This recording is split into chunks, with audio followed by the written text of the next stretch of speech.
Айтыс неге шет өңірінде өтіп жатыр? Бұл айтысты неге шет өңірінің азаматтары шет аудан әкімдігі қолдап жатқан? Өйткені Абай хакімнің Алашқа мәшһүр болуына, елге танылуына үлкен жол ашқан, алғаш келгенде батасын берген Абайға атаның баласы болма, адамның баласы бол деп бата берген Жанқұтты би болатын. Елдің бәрі ол кісіні жақсы жәкен деп айтады. Ендеше сол Абайдың алғашқы халыққа, елге таныла бастаған жері, игі жақсылардан баталған жері Ақсу аюлы шет өңірі болса, сол Абай атаның құрметіне шет өңірі, яғни шет өңірінің азаматтары Мұхтар Мұхит Сайлауұлы бастаған аудан әкімдігі осы үлкен айтысты өткізуге қолға алған болатын. Құдайға шүкір, айтыс өз деңгейінде өтіп жатқан сияқты. Оны алдағы уақытта тыңдармандар мен оқырман көрермендер бағалай жатар. Енді айтысты ары қарай жалғастырайық. Үшінші жұп бізде Сәбет Төрехан, Майқұдықтың майталманы, ақиқатты шырылдап айтар әлі деп отырмыз. Енді сол Сәбет Төреханмен айтысатын. Сәбет Төрехан, сен ар жаққа отырасың? Өйткені суретті сол жақта. Суретке қарап отырып, кім қайда отыратыны. Өйткені біздің қазылар алқасында үлкен кісілер бар. Қарап отырсың. Осы киім, осы немен түспен тұрыс. Дәл осы киім, осы салтпен, дәстүрмен келе жатқан арғын ғалымды ортаға шақырайық. Осылай болу керек қой, дәстүрді бұзбай. Бірден таниды ел.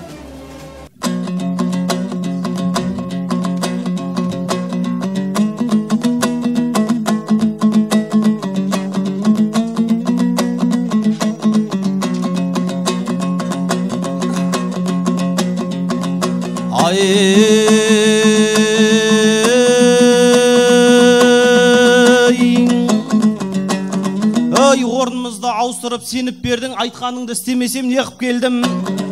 Бір қазы бір ақын кешігіп біз, қаздағы ағама еліктермін. Мұна мені кешікті деп ренжімеңдер, Майқұдықтың жолымен өліп келдім. Ел тойлап жатқан кезде Ұлабайды ертайдайын ағама еріп келдім.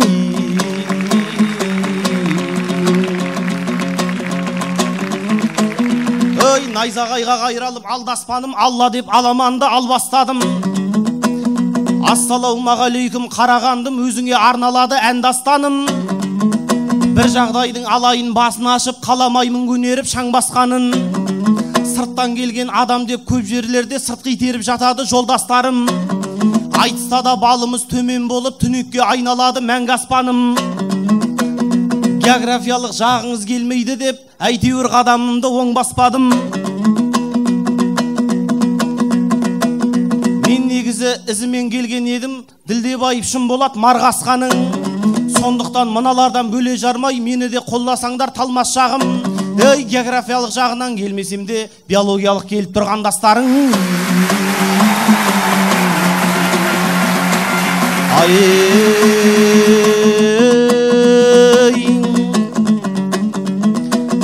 Қырандарын қанатын қомдайды ғой, зауқы самғаса да талмайды ғой.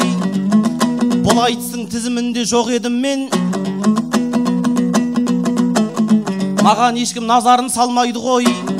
Абзал келмей орнына мен келгенмін, қазылар өз жүйрігін таңдайды ғой. Тас тілетін таланты жоқ қой, жоғау деп деген бекен оңалып оңбайды ғой. Алматтағы айтыста бұл Төрехан Қарағанның намысын қорғайды ғой. Шабыттың айтысында шабыттанып Қарағанды ел деп толғайды ғой. Барған жерден бәйге алып келіп едім дегендей көңіліміз қалмайды ғой. Арқамыздан қағып мақтау түгіл ешкімде қоңырауды шалмайды ғой.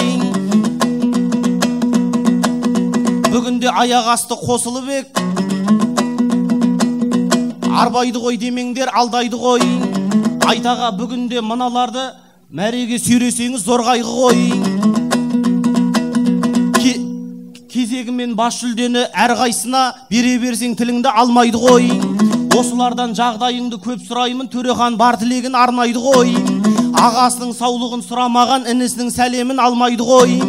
Бүгінде сол сценарий боп қалмасын, әділеттік дегенің ол бәйгі ғой. Ей, шабанаттың иесі ауқатты деп жүйрікті тұсаулауға болмайды ғой.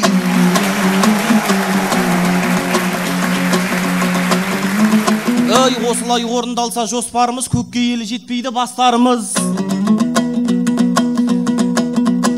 Алдыңға айтыста да дәл осылай болып ет. Алдыңға айтыста да бос қалып еді тостағымыз. Себебін айтағамнан сұрап едім, дірілдеп кете берді қос қолымыз.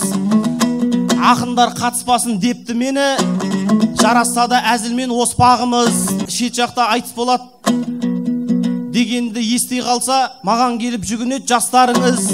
Ал енді тон ішінен оқ атқандай болып отыр, шөгіп бара жатыр ау асқарымыз.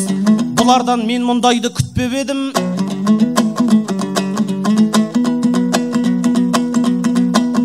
Сыртымнан атылды ғой тастары жүз. Есепсіз болғанның пайдасы жоқ, есеп үшін сыйласса достарымыз.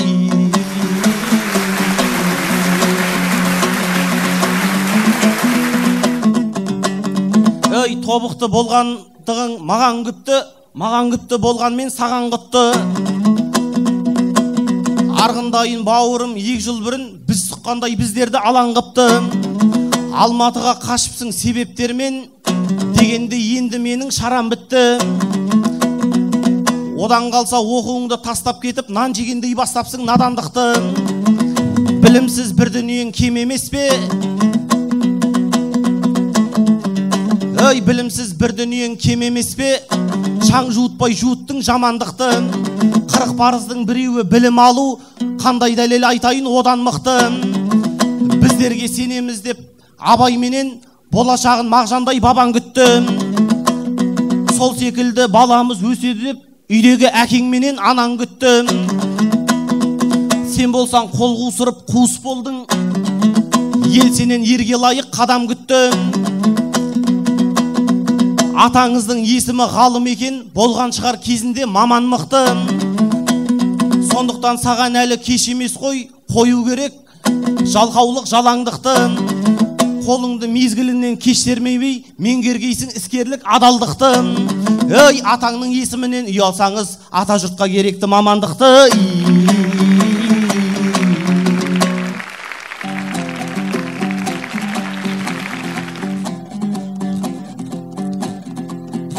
Арқаның төсіндегі аламанда шабайын шаң жұқтырмай, шабайын мінген аттай қара жорға. 2 жыл бұрын айтысты қойып, 2 жыл бұрын оқудан шығыпсың деп, Төрехан көштің бенді табалауға.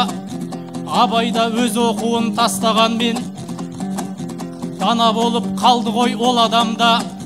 Өзің айтқан Мағжанда Ғалиядағы, оқуын тастаса да дана болды. Мақсат ағам оқуын тастаса да дара болып жүремес пе ол ағамда. Атаңыздың есімі ғалым ғой деп, ғалым болу керек дейді маған олда. Ал сенің атаң аты Совет еді, педсовет болу керек пей саған онда. Ол аздай Алматыға қашты дейді, бұл сөзіне берейін жауабында. Айналайын ешқайда қашқан жоқпын, сөзіңді салмайсың ба саралауға. Алматыға мен қашып кететіндей зияным тиген жоқ қой жан адамға. Төрехан тыңдап отсаң қашқындарды мен айтайын домбыра ала қолға. Қаншама шенеуніктер қашып кетті, миллиардтар толтырып чемоданға. Қашып жатқан адамдар әлі де бар, сазайларын олардың береді Алла. Мен оқуымды жалғастырып аламын ғой, бойымда күш қайратпен шама барда. Оқу тастап кеткенім түк емес қой, отан тастап кеткендерге қарағанда.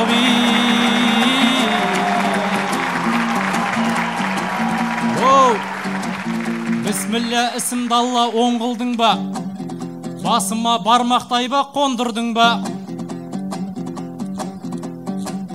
Ассалаумағалейкум бәріңізге. Мен осылай айтысқа жол қылдым ба? Айтағамыз арқада дүбірлетіп айтыс жасап тұрады әрбір жылда. Мен бірақ 2-3 жылдай қатыспадым. Ат басын бұрған жоқпын көп жыл мұнда. Негізінде айтыстан кетіп едім. Ендігі әрі шықпауға бел будым да. Сөйтсем бүгін ерекше айтыс екен, жиналғаны дұрыс ет елдің мұнда. Карантиннің кесірінен келмей қапты. Апалар әжелермен тең құрбымда. Сөйтсем бұл Ұлабайдың айтыс екен. Сол себепті қайтадан келдім жырға. Себебі менің руым тобық деді.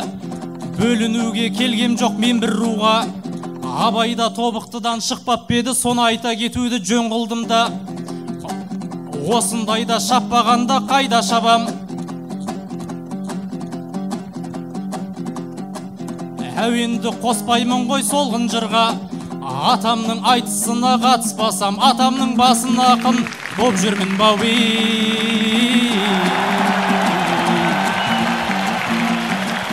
Оу, соқпағын бабалардың салдырайын.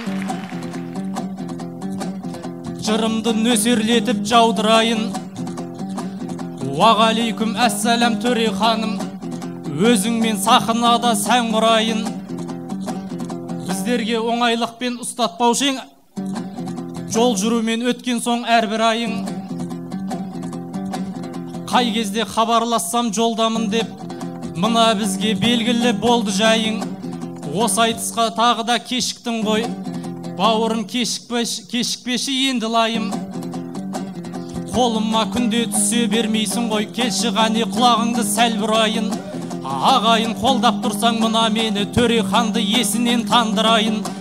Жолда көп қалатығын бұл жігітті, бүгін тағы жолынан қалдырайын.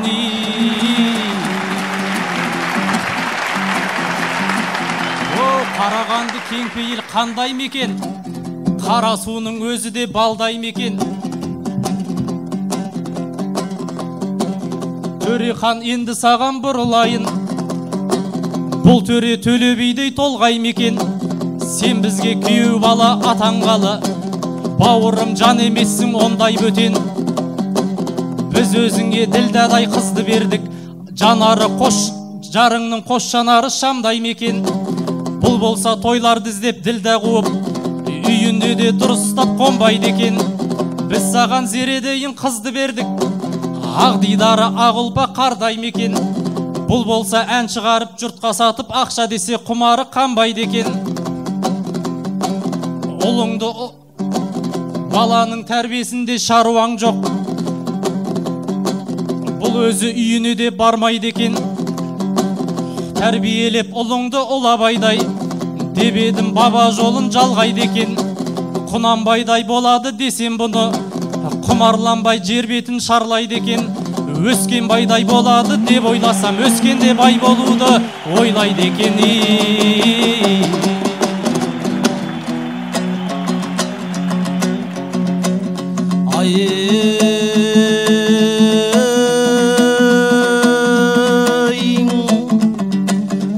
Бұл неге кермаралдай керіліп тұр, сөздерің таусуындай төгіліп тұр. 2-3 жыл айтысқа шықпадым деп айтасың, ендеше қабырғаңы сөгіліп тұр. 2-3 жыл айтысқа шықпадым деп айтасың, осылай кезегіңіз беріліп тұр. Айтысты негізі тастап ем деп, мынау балаң ағайын не қылып тұр?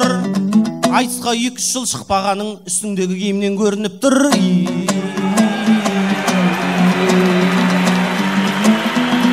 Қызармайтып бетіңнің сөзін айтасың бөпенің. Той қуалап жол жүрсем секең емес қой текенің.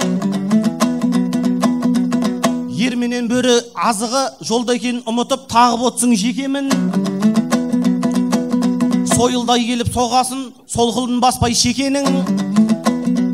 Үйіңе келген несібің садақа дейтін өтемің деп айтып кеткен біздерге. Сүннеті еді пайғамбар, міндеті еді әкенің. Үйіме қонған адамдай балаңды бақпай жүрсің деп сөз сөйлеу сенің нетеңің. Ей, ұлым әлі 1 жаста, қызым әлі 3 жаста, ұстайтын жасы емес пе анасының етегін, балменен жеп шекерін.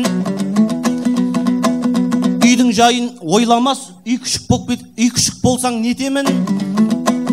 Жоқ әлде сенің үйіңде анаңыз шығып жұмысқа, балаға қарап әкеңіз тастай алмай ма мекенін.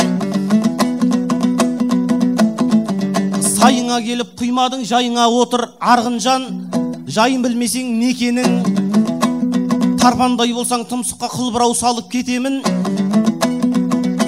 Шабандай қалсаң шапшымай, шалғұйрықтай шаңдатып мәреге бұрын жетемін. Өткір тілім өшкісе, өтің жарылып кетсе де өңменіңнен өтемін. Ізінен қолып тойғудым, айтпайдайын ағаның, тілегендейін көкенің. Бұрын арғынның білмеппін, ақылынан ат тепкен, ақылы шорқақ екенін. Ей, басы бос деген арғынның іші де бос екенін.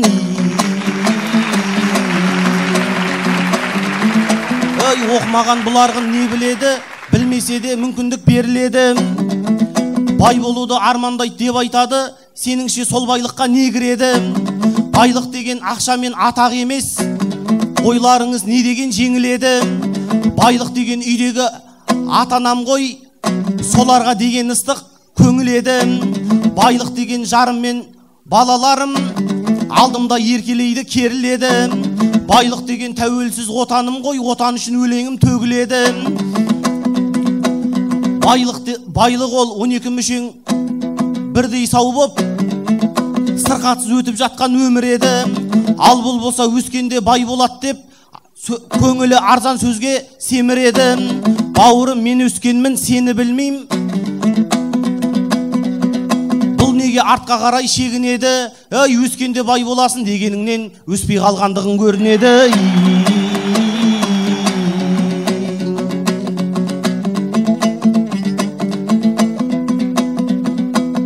Ей, өлеңнің болмай орамы, сөз айтпадың жобалы. Жалғыздықпенен арғынның жалқаулық боп тұр обалы. Алға шығар адамдай Алматыға кетіп ең кісі болам деп жағалы. Сен кеткенде ойлап ем, өлеңі өсіп келеді деп ашылады деп араны. Арқаға келін әкеліп қуантама деп ананы, айтқызбай-ақ ұғатын айтпайдайын ағаны. Еңбек етіп ер болып көлік мінеме деп бағалы. Қолыңа күрек түйместен қолыңды салып қалтаңа, хабардай келдің қаралы. Жоқ әлде сен ол жақта мегаға кіріп мас болып, паркке барып пәс болып аралап келдің бе қаланы? 2 жыл бойы баладай қызықтадың ба даланы? Жол таппай келдің, жол жүріп жолбарыстай болып жаралы. Ей, жетісудың жерінен жетісіп келгенің шамалы.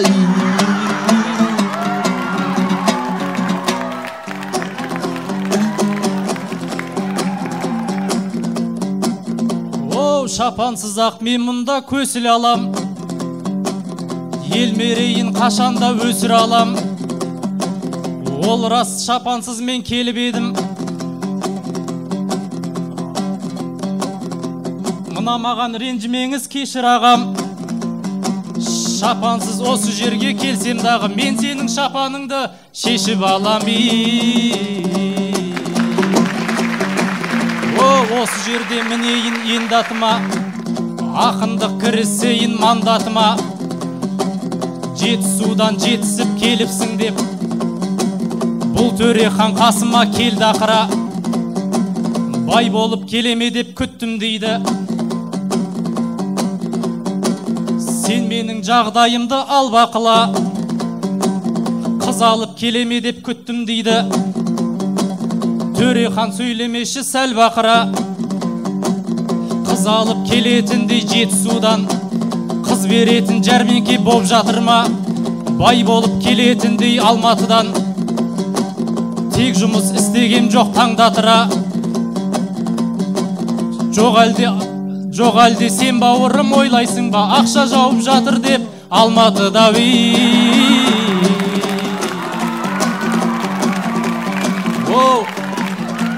бұл жолы түріңізден сыйқың кеткен, басыңа балақтағы бейтің жеткен. Мегада бұл арғынды мас болды деп осы жолы сөзіңнен сүйкім кеткен. Мегада ішімдіктер ішілмейді, бауырым жұрда екен сый құрметтен. Телефонды шығарып қарап алсайшы, сөзіңмен ісіңнен де икем кеткен. Мегабайтың бар болса қарап алсайшы, меганың не екенін интернеттен.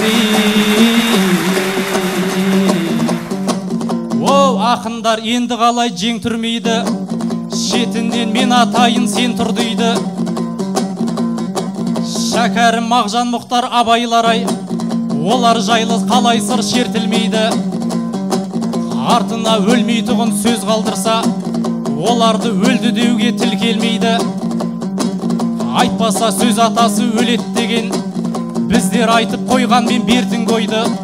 Ақын сөзін ішінде өлтірмесе, сөзі ертең ақынды өлтірмейді. Төрехан, менде болсын бір құлағың, мен сенің шаруаңды тындырамын. Мұғалім боп тұрыпсың бір мектепке, балаларға үйретем деп жырды жалын.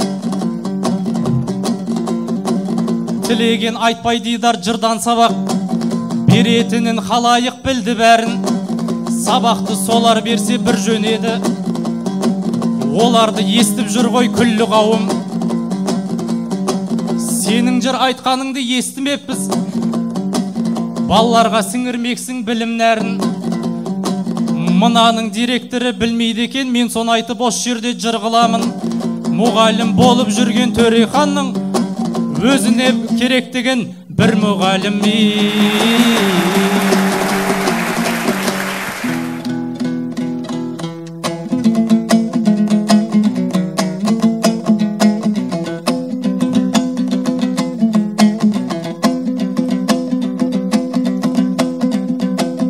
Арамның тыққан заты оралмайды, адалдың берген заты жоғалмайды. Өзіңізге бір мұғалім керек дейді, оған қалай қанымыз қараймайды. Жыр білмейді дейді ғой жарым сөйлеп, естімесе есіріп неге алдайды. Батыс жырын білемін сырдың жырын, дейсің бе Төреханды төг алмайды. Сыныбым ашылғанда дәулет керей, ағам келіп қалайша төр алмайды. Батасын берген кезде деп еді ғой, қара өлеңнің өрісі көк алдайды. Ол жаққа жіберген айтағам ғой, іні қалай ізінен ер алмайды. Байдың асын қызғанған байғұс құсап, мынауың барды жоқ деп бер алмайды. Кәптің ұлы сенген Төреханды гәп шығарып мыналар көр алмайды. Ол жақта жырым, мен жыр емес айтыстан сабақ берем, өлеңің өтіріксіз өре алмайды. Оған салсаң торғайдың құлағы бар, және оны пілдікіндей деп алдайды. Айқая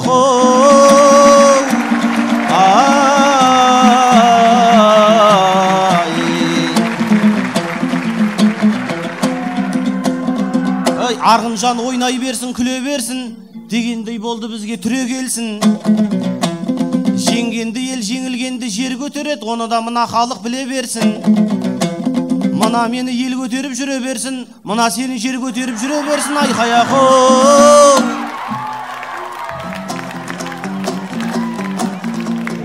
Батыр мықты халықты дұшпандар келіп жауламас. Ақыны мықты халықты ұрыспен ешкім дауламас. Шетелге барып демалмай шет ауданға кеп қонақ боп, қартасын жесең дәм қалар, сорпасын ішсең бал болар, қымызын ішсең шөл қанар. Осылардың барлығы 6 күндік болған ас. Жігіттерінің белгісін жауырын қадап жеріне алдырмаған жауға бас. Намысын жалдап нан үшін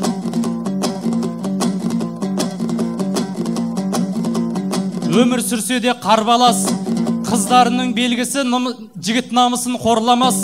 Ақында батырлары олжалас, қатындары қалжалас, арғымақтары жорғалас, абадандары азулы арландарымен ордалас. Арамға ауыз салмаған адалмен ғана саудалас. Тілейтінім сендерге ашық аспан астында алшаңдап жүріп алға басай. Ой, рахмет. Осылай үдеп кетіп барасың бай, арғында маған бір қарасындай. Басында шаруаңды тындырам деп айтып ең, өзіңе қарап қойсай арасындай. Сөзіңменен геракл болған менен, іске келсең жуассың жанашырдай. Сөзіңменен ісіңнің ғашықтығы Алтай мен Атыраудың арасындай. Айқаяқы. Ой, рахмет. Рахмет. Жақсы айтыс болған сияқты. Осында қаншама жер бетінде ғалым, ақын, шайыр, жыраулар өткенмен де, жазушылар, Нобель сыйлығын алған небір дүлдүлдер өткенмен де, бірақ солардың ешқайсының аузынан адамзаттың бәрін сүй, бауырым деп деген бір гуманизмнің адал сөз шықпаған екен. Ендеше осындай адамзаттық деңгейде, бүкіл әлемдік деңгейде осындай үлкен ой айтып, барлық адамзат баласын жүрегіне сыйдыра білген Абай хакімді бір-екі ауыз өлеңіне қосып айтып отыру ақындардың парызы, міндеті деп ойлаймын. Өйткені барлық ақындардың қазір бастауында, ойлы ақындардың шын басында Абай хакім тұрғаны бәріміз жақсы білеміз. Олай болса, біз енді ортаға айтысты бастаған Сәбит Төрехан, сол жақтағы ақындарыңыз. Сәбит Төреханда 2-10 3-10 2-9. Арғын ғалымда 1-10 4-9. Арғын ғалым 1-10 4-9.